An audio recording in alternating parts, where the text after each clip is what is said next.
हाँ जी इम्तियाज़, मैं आज आपको वेलकम नहीं कहूँगा क्योंकि मुझे लगता है कि जो आपकी ताज़ा फ़िल्म है अमर सिंह चमकीला, वो पंजाबी फ़िल्म है। तो मैं कहूँगा कि वेलकम टू पंजाबी सिनेमा। तो थैंक यू। इससे पहले कि हम अमर सिंह चमकीला के बारे में बात करें, मैं दो बातें उससे पहले आपसे करना चाहता हूँ, आपके फ़िल्म के बारे में, पिछली फ़िल्मों के बारे में, और जो भी मतलब आपका थॉट प्रोसेस रहा है उसके बारे में। सबसे पहले मुझे ये पूछना है कि आपकी मतलब सोचा ना था से लेके अब तक जो आपका केंद्रीय जो नुक्ता रहा है फिल्मों का, वो रोमांस रहा है। तो मुझे मतलब बहुत इस बात की क्यूरियोसिटी है कि रोमांस पे मतलब इतनी फिल्में, क्या मतलब आपका क्यों, मतलब ऐसा क्या आपको लगता है कि वो हर बार कुछ आपके पास नया ऑफ़र करने के लिए है, कुछ बताने के लिए है? तो वो मैं सबसे पहले ये पूछना चाहता हूँ। क्योंकि आपने कहा चमकीला एक पंजाबी फिल्म हाँ है, जी। तो मैं बस ये क्लियर कर दूं कि इनके कहने का ये मतलब नहीं है कि वो पंजाबी भाषा में है, वो हिंदी फिल्म ही है, मगर उसमें पंजाबियत है और किरदार पंजाबी हैं। और मगर ये अजीब सा एक बड़ा इंटरेस्टिंग मिक्सचर है, बिकॉज चमकीले के गाने जो पंजाबी में थे वो पंजाबी में ही हैं, वो ओरिजिनल उस तरह से ही हमने दिखाए हैं, तो बहुत कुछ उस तरह से पंजाबी भी है। हाँ जी, इसीलिए मैं बोल और रहा हूँ, हिंदुस्तानी जैसे जी। माचिस को हम लोग पंजाबी फिल्म बोलते हैं, हालांकि वो हाँ हिंदी में फिल्म है। हाँ जी, हाँ जी, मतलब पंजाब पर है तो हाँ फिर पंजाबी है। मगर आपकी क्वेश्चन पे मैं आता हूँ। जैसे गालिब कहते हैं ना कि आते हैं गैब से ये मिज़ामी ख्याल में। जब मैं लिखने के लिए बैठता हूँ तो मेरे जहन में ये नहीं होता है कि मैं रोमांटिक कहानी लिखूंगा या इस तरह की लिखूंगा या वैसी नहीं लिखूंगा, बिल्कुल ऐसा नहीं होता है। कोई एक कहानी का एक सुर होता है जिसको लेकर के आप सोचना शुरू कर देते हैं। वो भी सोचते भी आप बज़ाहिर तौर पे नहीं है, वो अपने आप ही दिमाग चलता रहता है। फिर जब निकलती है कहानी तो फिर वो उसको जब मैं फिल्म बनाता हूँ उस वक्त मुझे नहीं लग रहा होता ये रोमांटिक फिल्म है। मेरी कोई भी फिल्म जब मैं बना रहा था तो मुझे नहीं लगा कि मैं रोमांटिक फिल्म बना रहा हूँ, बल्कि मुझे तो रोमांटिक फिल्म पसंद ही नहीं है। मैं खुद देखना भी नहीं पसंद करता हूँ रोमांटिक फिल्म्स। अच्छा। मगर जब मेरी फिल्म बनती है तो फिर लोगों ने ये कहना होता है कि ये रोमांटिक फिल्म है, तो फिर वो कह रहे हैं तो वही सही होंगे, ये भी मैं मानता हूँ। तो मेरे पास इसका कोई मैं वजह नहीं बता सकता हूँ। आई थिंक कभी कभी ऐसा हो जाता है ना कि कोई खेलता है तो उसका हाथ वैसे ही चलता है। मेरा भी ऐसे ही चलता है। दूसरा ये है कि जो ज़्यादातर जो आपकी फिल्में हैं, खास करके रॉक स्टार जी। या तमाशा, उसमें एक मिस्टिसिज्म है, जो एक जिसको हिंदी में रहस्यवाद बोल देते हैं, अब उसके लिए शायद वो टर्म रही होगी। तो वो जो सूफीवाद का कुछ असर है, या वो जो एक देखते हुए दर्शक को लगता है कुछ वो ऐसा मिस्टिसिज्म मतलब फील करता है, तो वो कैसे आता है, मतलब वो आपकी फिल्म में? मुझे लगता है कि फिल्म में बहुत कुछ इलॉजिकल होता है, मतलब लॉजिक से अलग। आपके जो इंटरेस्ट्स होते हैं या जो आपकी जो जिज्ञासा होती है उसमें बहुत कुछ लॉजिक से परे होता है। जो बहुत सारी चीज़ें जिनके आंसर्स आपके पास नहीं होते हैं, आप उनको तलाश करते हैं, अक्सर आंसर्स मिलते भी नहीं हैं, मगर आप फिर भी यकीन करते हैं चीज़ों पर। उसको फेथ कहते हैं कि मुझे प्रैक्टिकली नहीं पता कि किस वजह से ऐसा है, बट मुझे यकीन है कि ऐसा है, तो वो फेथ होता है। मुझे लगता है कि मेरे जैसे सारे जो हिंदुस्तानी लोग हैं या इस सब कॉन्टिनेंट के जो लोग हैं, उनको इस चीज़ में बहुत मज़ा आता है, फेथ में, मिस्टिसिज्म में, चीज़ें जो वो पूरी तरह से समझ नहीं पाते हैं मगर दिल से फील करते हैं। इन चीज़ों का उनको बहुत इनमें इंटरेस्ट होता है उन लोगों को। मुझे भी होगा शायद, तभी मेरी कहानियों में वो चीज़ आ जाती है। जैसे कि आप जैसे ज़िंदगी जीते हैं तो बहुत सारे सवाल जिसके जवाब आपके पास पहले नहीं होते होने लगते हैं, फिर बहुत सारे नए सवाल खड़े हो जाते हैं। ऐसा कभी नहीं होता कि सारे सवाल ख़त्म हो जाते हैं। सो वो जो मिस्टिसिज्म है या मिस्ट्री है वो हमेशा रहती है आपकी ज़िंदगी में। तो आई थिंक सिनेमा जिस तरह का मीडियम है ना, वो इस मिस्टिसिज्म को एक्सप्लोर कर सकता है बहुत अच्छे से, बिकॉज सिनेमा में पोइट्री भी है, सिनेमा में म्यूज़िक भी है, और ख़ास करके म्यूज़िक एक ऐसा ज़रिया है ना कि जिसमें हमें नहीं समझ में आता है कि क्यों हमें एक गाना पसंद आया और दूसरा नहीं पसंद आया। ऐसा लगता है नहीं यार ये अच्छा गाना नहीं। That's also mysticism I think.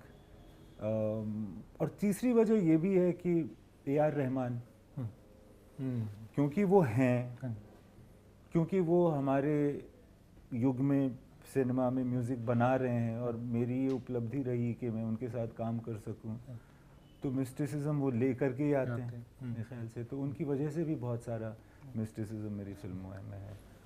तीसरा ये कि फिल्म के बारे में ये कहा जाता है कि उसमें 3 चीज़ें, तमाम तरह की और चीज़ों के होते हुए, हाँ जी, अलावा कि 3 चीज़ें बहुत अहम होती हैं कि एक वो किस टाइम के बारे में हाँ जी, फिल्म बन रही है, किस टाइम की कहानी है, किस टाइम में बन रही है, मतलब किस टाइम की का आपका जो उसकी कहानी का बैकग्राउंड किस टाइम का है, और किस वक्त बन रही है और किस वक्त देखी जा रही है। तो तीनों चीज़ें इंपॉर्टेंट रहती हैं।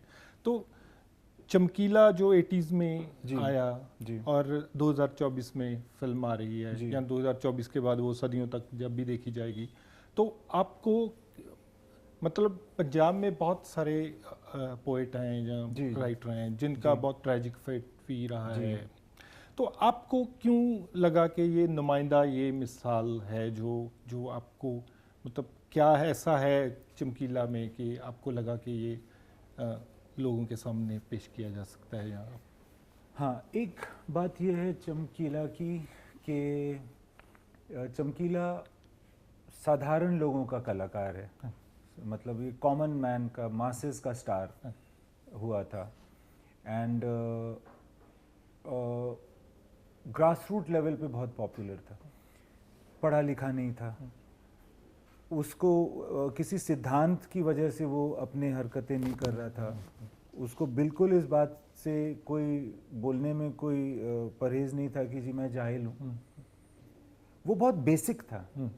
तो उसकी जो उसको ये लगता था कि मैंने ये सुना है, मैं सिर्फ इसी तरह के गाने बना सकता हूँ जो कि कॉमन है, फूहड़ है, शायद बोल्ड है, मगर इसलिए बना सकता हूँ क्योंकि मैंने देखा यही है। मैं पढ़ा लिखा होता तो शायद जो पढ़ा है मैंने वो भी लिख सकता था, मगर वो मैंने पढ़ा लिखा नहीं है, मैंने सिर्फ देखा है ज़िंदगी में, तो वो मैं लिख रहा हूँ।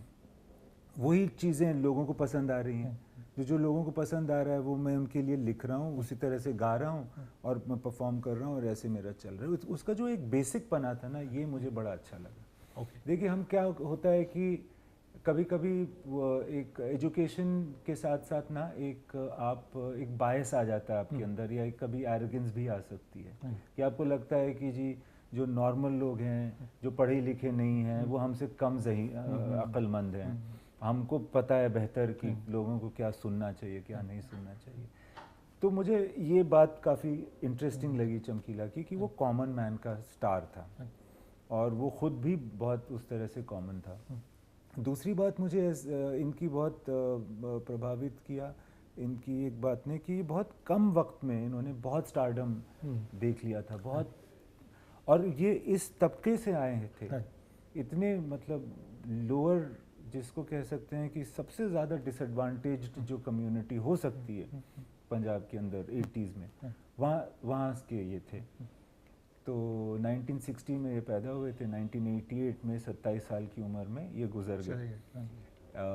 ये और इनकी पत्नी दोनों ही, अमरजोत जी, दोनों ही 27 ईयर्स के थे।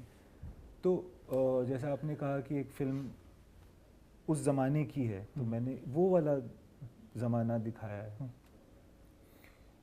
और जो आखिरी और सबसे अहम बात है कि मुझे लगा कि जो पंजाब की फितरत है ना, उसमें, और कहीं ना कहीं बहुत सारे आर्टिस्ट्स हैं पंजाब के जो पंजाब की फितरत से इंस्पायर्ड हैं, यानी कि आपको लगता है कि इनके अंदर भी पंजाब की वो एक खासियत है कि तबाही और शोहरत साथ में चलता है यहाँ। यानी कि जब से रिकॉर्डेड हिस्ट्री में आप मुझसे बेहतर जानते होंगे कि हमेशा कुचला गया, रौंदा गया, हमेशा खून बहा, हमेशा हर तरह की प्रॉब्लम्स आई पंजाब में, फिर भी सूफ़ी संत गुरु सब यहाँ हुए। जितनी प्रेम कहानियाँ हिंदुस्तान की हैं वो सारी यहाँ घटी। बड़े बड़े कलाम यहाँ लिखे गए, संगीत यहाँ का चलता है आज भी। मद्रास के रेडियो स्टेशन में भी पंजाब का संगीत चलता है। तो कोई वजह है?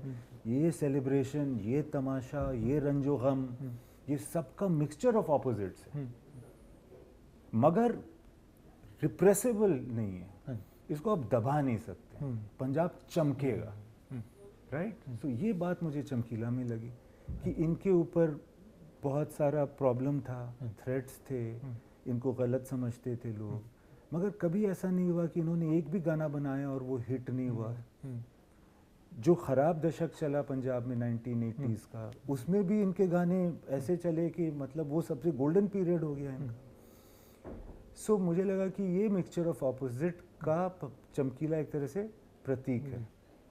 तो ये सारी वजह थी। लंबा जवाब दे रहा हूँ मैं। नहीं, ये बहुत अच्छा है। हमेशा हमें मतलब तो एक मतलब मुझे ये सच है झूठ है ये पता नहीं है। जैसे किसी ने चमकीला के बारे में बोला कि ये चमकीला की स्टेटमेंट है, मतलब मैं इसको मतलब मैं इस बात से पुष्टि नहीं करता हूँ कि ये है या नहीं है, लेकिन मेरे तक पहुँची है।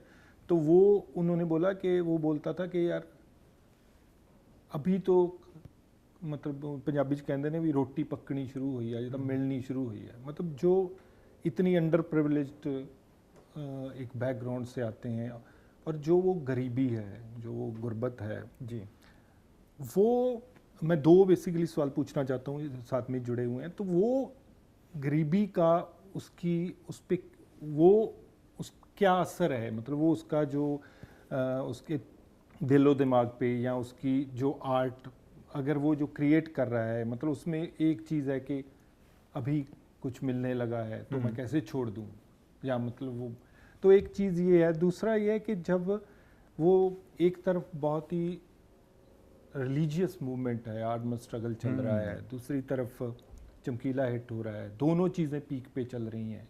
तो आपको क्या लगता है कि मतलब ऐसे एनवायरनमेंट में, ऐसे माहौल में जहाँ मतलब इतना खून खराबा है, रिलीजन का के नाम पे एक मूवमेंट है, तो वहाँ पे मतलब चमकीला क्यों चमक रहा है? मतलब दोनों चीज़ें एट ए टाइम पीक पे। जब मैं एक चीज़ पूछ रहा कि ये जो पंजाब की फितरत है वो मतलब फितरत, खैर इसको मतलब एक्सप्लेन करना थोड़ा वो हो जाएगा कि क्या, तो क्या फितरत है, मतलब कलाकार में एक ऐसी क्या चीज़ है कि वो एक तरफ इतना मूवमेंट है और दूसरी तरफ वो हालांकि उससे कुछ सहमत नहीं है या उसके साथ उसका कुछ प्रिंसिपली कुछ लेना देना नहीं है, लेकिन वो भी चल रहा है। तो वो कुछ कला में ऐसी चीज़ है, उस आदमी में है, या ये या लोगों का कुछ ऐसा फितरत है, क्या है, मतलब इसको कैसे समझा? देखिए, मैं इसका जवाब ना, अभी हमारा एक गाना जो रिलीज़ हो चुका है चमकीला फिल्म का, उसका नाम है इश्क मिटाए।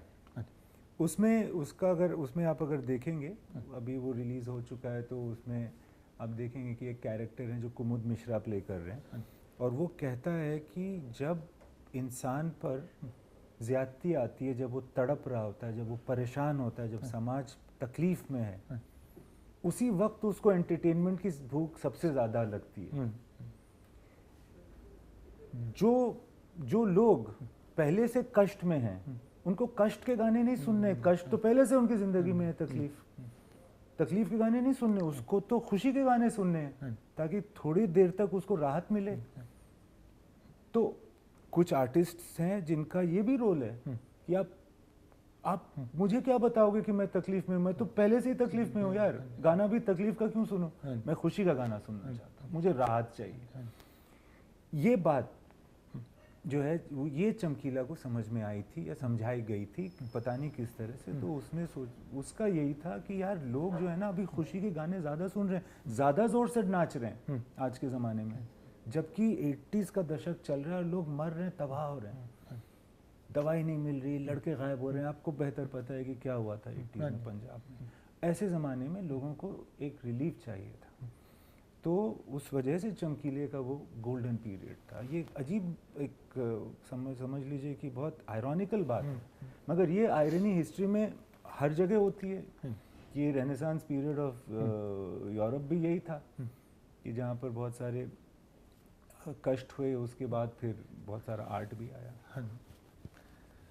लेकिन उसमें ये है कि वो मोजार्ट है या उस वक्त जो वो बना रहे हैं वो मतलब अपनी सिम्फनी उसको भी पहले नेपोलियन को ट्रिब्यूट करते हैं बाद में, लेकिन वो जब वो एंटी रेवोल्यूशनरी हो जाता है तो वो खुद छीन भी लेते हैं। लेकिन चमकीला ऐसा उस मूवमेंट के साथ ऐसी कुछ उसका डायलॉग नहीं, कोई लेना देना नहीं था। वो बस ये था कि लोग जो थे वो जो उसके गाने सुनते थे वो क्यों उस वक्त उन्होंने सुनना पसंद किया चमकीला का गाना, तो कारण शायद ये था कि उनको राहत चाहिए थी, थोड़ी एंटरटेनमेंट चाहिए थी। अमर सिंह चमकीला के बिना मतलब मैं एक सवाल मेरे दिमाग में ऐसे है क्योंकि हम रीजनल सिनेमा वाले हैं तो थोड़ा रसुल पोकटी ने ना एक 2013 में जो साउंड डिज़ाइनर हैं आप जानते हैं। जी मेरे दोस्त, मैंने एक फिल्म भी की उनके साथ। हाँ जी, मैंने भी अभी उनके साथ फिल्म की है। क्या बात है। तो उन्होंने एक स्टेटमेंट है, उनका बयानिया है, वो बोलते हैं कि जो इंडियन सिनेमा है उसको बॉलीवुड रिप्रेजेंट नहीं करता, उसको रीजनल सिनेमा रिप्रेजेंट करता है। तो मतलब आप कैसे मतलब रीजनल जो सिनेमा का इंडियन मतलब ऐसा उसके उसमें क्या मतलब उसका रोल आप समझते हो, या मतलब रीजनल सिनेमा? मुझे लगता है कि सिनेमा जो है वो ज़बान से होता है। कुछ लोग हैं जो हिंदी समझते हैं, कुछ लोग हैं जो हिंदी समझते हैं या एंजॉय नहीं करते तो वो पंजाबी या तमिल या तेलुगु। तो हर लैंग्वेज का जिस तरह से एक लिटरेचर होता है ना, हर मतलब कुछ ऐसे राइटर्स हैं जो बंगाल में बंगाली में लिखते हैं, कुछ है। तो सिमिलरली जिस तरह से अलग अलग लिटरेचर होता है और वो एक दूसरे के लिटरेचर को सपोर्ट करता है, उसी तरह से रीजनल सिनेमा होना चाहिए। रीजनल सिनेमा का होना और थ्राइव करना बहुत ज़रूरी है। ये इसकी वजह से ऐसा नहीं है कि एक अगर थ्राइव करेगा तो दूसरा कम होगा। मुझे लगता है जो बॉम्बे की फिल्म इंडस्ट्री है जो हिंदी में सिनेमा बनाती है वो अपना वो बनाती रहेगी, बट रीजनल सिनेमा का स्ट्रॉन्ग होना बहुत ज़रूरी है। रीजनल सिनेमा को एक और बहुत बड़ा एडवांटेज है, वो ये है कि उसमें ना हमेशा मिट्टी की खुशबू रहती है। जब आप उसकी उम्मीद भी करते हैं कि जब आप एक सिनेमा देखो, एक पंजाब की फिल्म देखो, तो हम उम्मीद करेंगे कि उसमें पंजाब का कल्चर हो। So I think regional cinema is very important for Indian cinema. जी, मैं ये सिर्फ आपका मतलब जो आपकी राय है वही एक जानने की कोशिश कर रहा हूँ कि OTT पे अभी प्लेटफॉर्म्स आ गए हैं, कितने हैं सारे, वहाँ पे बहुत सारा कंटेंट आ रहा है। तो उसमें जिस तरह की वायलेंस है, जिस तरह की मतलब लैंग्वेज है, जिस तरह से विजुअल्स दिखाए जा रहे हैं, तो मतलब जो बहुत ही मतलब ब्रुटैलिटी की एक हद तक भी जाके वो है, तो आपको क्या लगता है कि OTT पे जो मतलब सारे कंटेंट से क्या मतलब आगे जो चाहे वो सिनेमा हो या कोई भी इस तरह की विधा हो, उसका कुछ उससे क्या सवर रहा है, या उसमें क्या इंटरवेंशन नहीं हो रही है OTT के आने से, और जहाँ इस तरह का विजुअल देखा जा रहा है या दिखाया जा रहा है, तो आपको क्या लगता है? देखिए, मैं सेंसरशिप का कायल नहीं हूँ। बिल्कुल।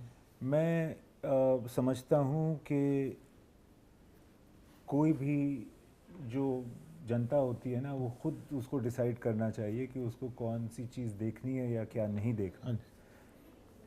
ट्रायल एंड एरर से कुछ चीज़ें जो जनता में देखी जाए और फिर रिजेक्ट हो जाए वो नहीं बनेगी, क्योंकि धंधे का भी एक अपना उसूल होता है कि अगर आप एक चीज़ खरीदोगे ही नहीं तो फिर वो बनना ही बंद हो जाएगी। और अगर वो बनती रहे उस तरह के जो आप जो कह रहे हैं, जो भी जिस तरह की चीज़ें आपने कही, चाहे वो सिनेमा में हो या OTT में हो, लोग पसंद करेंगे तो वो चीज़ बनेगी। फिर उसको तो लोग अपना डिसाइड करते हैं, मुझे ऐसा लगता है। और क्योंकि OTT नया है, वो बहुत सारी चीज़ें ट्राई करेगा और उसके बाद फिर बहुत सारी चीज़ें जो सिनेमा में ट्राई हो चुकी हैं और चली हैं या नहीं चली हैं, जैसा कि हमने देखा है, तो वो भी ट्राई करेंगे। क्या मतलब ये सारा दर्शक का ही मतलब उसी दर्शक की को ही फोकस किया जा रहा है सर। हाँ जी, बनाया तो सिर्फ दर्शक के लिए, अगर दर्शक नहीं देखा जाएगा, हाँ नहीं देखेगा, हाँ तो फिर ये चीज़ें नहीं चलेंगी। और आप ये मत समझिए कि जो कुछ भी ओटीटी में दिखाया जा रहा है वो बाकी इंटरनेट में नहीं है। हाँ जी, अरे छोटा बच्चा भी आज जो आपसे और मुझसे बेहतर जानता है कि फोन इंटरनेट में कैसे हाँ जी, देखा जाए, हाँ जी, और पता नहीं क्या क्या देख रहा होगा। हाँ जी, सो आई थिंक हाँ, ये बात ज़रूर है, मैं समझता हूँ, आप समझते हैं, हम डायरेक्टर्स हैं, हमको पता है कि हमारे मीडियम में हाँ एक हमारे पर एक रिस्पॉन्सिबिलिटी है कि हम एक गलत चीज़ को सही बता सकते हैं, तो हम ना बताएं, हाँ जी, ये ज़रूर हम पर एक रिस्पॉन्सिबिलिटी है। But at the same time the audience, मतलब कि we have to also own up that the audience is going to decide कि क्या क्या चलेगा। लेकिन ये मतलब जो फिल्म है वो कंपनी ने बनानी है, प्रोड्यूस करनी है, या जो भी प्रोडक्शन हाउस है, फिल्म साज ने वो फिल्म मतलब डायरेक्टर है या वो राइटर है उसने बनाया, तो दर्शक क्या जाके बोलता है कि यार मैं ऐसी फिल्म देखूंगा नहीं। तुम बनाओ? देखिए, एक फेज लैग होता है। हाँ जी, ऑब्वियसली दर्शक नहीं बोलता हाँ है, जी, बट दर्शक ने जो पिछले कई सालों से बोला हुआ होता है ना, हाँ जी, वो लोग आपको कहते हाँ हैं जी। कि जी देखो दर्शक ये देखना चाहता है। इस तरह की बातें आपको भी हाँ सुनने जी, को हाँ जी, मिलती होंगी, मुझे भी हाँ जी, मिलती हाँ हैं। जी। मैं सिर्फ वो समझने हाँ, की कोशिश नहीं, कर बस रहा ये कि वो ऑब्वियसली फेज लैग होता हाँ है कि आज आपको दर्शक आके नहीं बोल रहा, हूँ। हाँ जी, बट पिछले 10 साल का जो दर्शक है, जो बोलता रहा है सारी सिनेमा में, उसके ट्रेंड्स जो होते हैं वो आपके सामने हैं। ठीक है।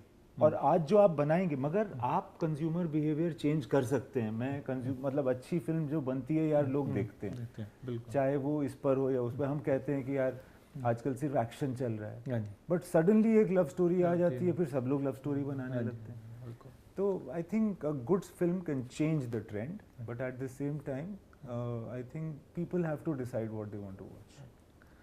थैंक यू इम्तियाज़, सॉरी आप आए यहाँ पे, तो मतलब हम लोग फिल्म देखेंगे और हाँ जी, कैसे भी प्लीज़ हमें देखना। लेके- और खुशी की बात ये है कि क्योंकि वो एक पर्टिकुलर हाँ जी, पीरियड ऑफ टाइम की फिल्म है हाँ जी, पंजाब में, हाँ जी, और उस पीरियड की ऑथेंटिसिटी को हमने बहुत मेंटेन करने की कोशिश की है हाँ जी, कि हम उस जगह पे जाएं जो अभी भी वैसा लगता है जो पंजाब 80s में लगा करता था, हाँ जी, या लुधियाना जहाँ पे इनका ऑफिस है वो उस वक्त कैसा लगता था, हाँ जी, उस वक्त लोग किस तरह के लिबास कपड़े पहनते थे, हाँ जी, चाहे जो वहाँ के कलाकार होते थे या जनता होती थी या टेंट्स होते थे। हमने बहुत मज़ा लेकर के ये सब रिसर्च वगैरह किया है। और हमने कलाकार भी बहुत सारे क्योंकि पंजाब से लिए थे हाँ जी।